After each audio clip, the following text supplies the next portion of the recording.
Welcome to Hypersketch. With this quick start guide, get ready to multiply your creativity. When you open the app for the first time, you'll see a big button with a plus sign. If the app has been used before, you might see a gallery with that same button. Just click that to start your first sketch document. You can pinch to zoom and rotate the canvas. For drawing, the best tool is Apple's Pencil.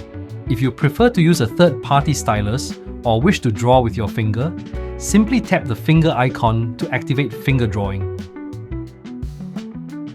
Now pick a pen as we quickly explore how to work with AI in Hypersketch. Create a simple drawing using a few open lines and try to make these lines slightly unconventional because that will help to generate something unique. But don't overdo it. It will not work if we make them complicated or messy. To access AI, simply tap on this purple head icon. Now, let's make sure you select the Generate function. This is to transform your drawn lines into visualized ideas. The next step depends on what you would like to generate. Choose a mode that best aligns with your concept. As an example, if you want to design a lamp, you would choose Physical Product Design.